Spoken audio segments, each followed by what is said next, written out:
Grabe. Nakakashokot yung daanan.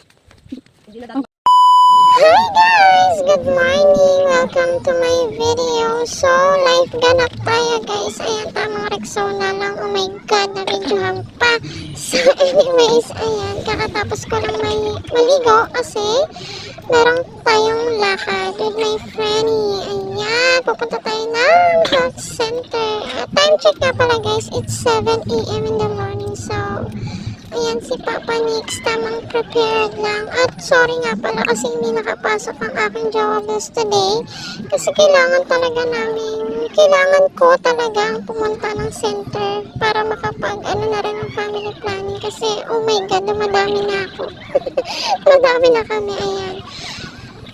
Kailangan na natin talaga mag-take ng family planning. At undecided pa ako yung mga oras na yun guys kasi hindi ko alam kung injectable or implant or kung ano mang magandang matake na family planning para sa akin. So ayan, kailangan talaga natin pumunta at sumadya sa mga health center para makausap natin yung midwife kung anong maganda, diba? So ayan, tamang retouch lang tayo. Sorry nga pala sa aking bilbil, nandyan na yan sa buhay ko talaga.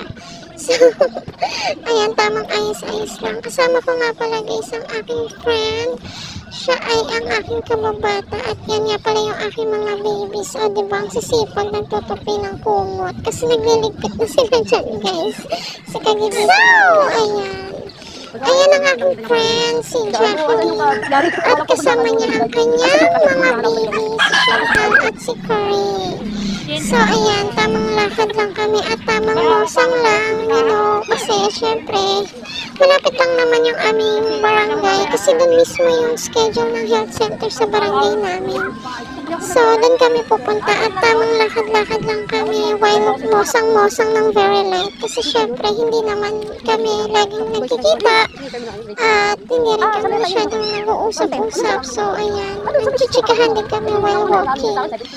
At tama rin yan kasi maaga pa naman that time. So tamang lakad-lakad lang at ayun, wala nga kami dalang payong dyan.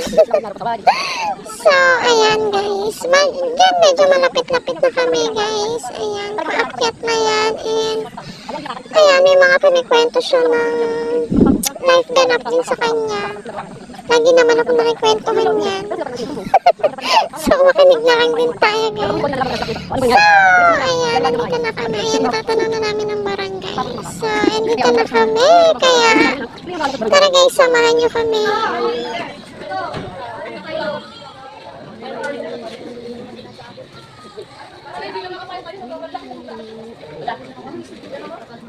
Ganito lang, sa taas 7 lang. So guys, nandito na tayo sa bahay. Hindi tayo na, na family planning ngayon kasi implant yung ating nakalagay. Kaya pabalik tayo mamaya, mga 1. Doon sa may 182.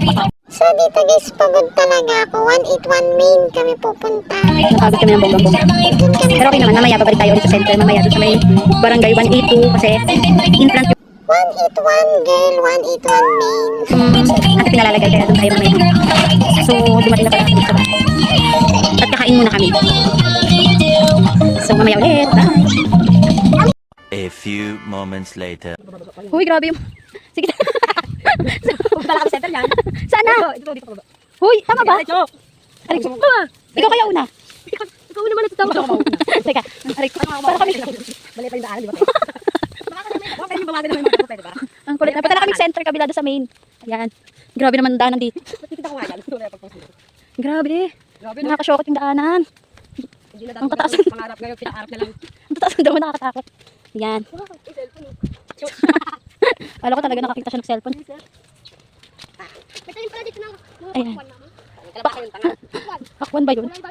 Ayan, nakakatakot yun ha. Aray ko, putik ka. Natik pa ako. Nabutuhan? Oo. Hindi ko napansin nahulog pala. Sa si kuya dumaan kanina. Doon din. Hindi, doon yung labas ng tayo. Sa kabila. Ay, lalayo pa tayo, pabalik tayo doon. Pabalik tayo. Pabalik ko nga tayo. Lahat ng nakikita nyo. Wala lang ngayon. Lahat yan. Yung bahay ko. Puro damo. Lahat yan puro. Wala kami sila kasi. Oh. Dali madali. Sabi tayo, hindi pa dumana kami. Bata tayo tumata.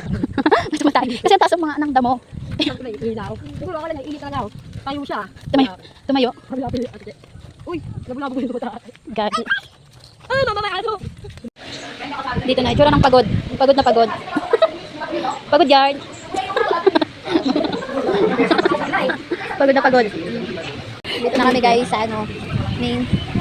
O, sino mauna sa atin? Una ka. Kaya Ako, di ba? Ako na ulan. mamaya magbago isip ko bigla.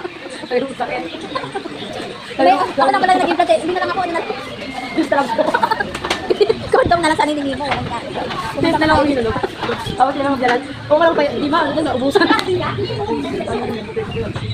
A few inches later. Hello guys. Dito na tayo sa bahay. Ayan pala. Tapos na ang ating implant. Okay naman siya. Hindi siya masyadong sakit bigay ng expected ko. Parang mas masakit pa nga yung ano, yung injectable. Kasi mainit sa braso yun. So, ayan. Dito na tayo sa bahay. Gabi na din guys. So, ito. Okay naman. Bawal lang mag-vlog din na. Ay, ngayon po ko. Kasi nakinig ko. Gagalaw na lang.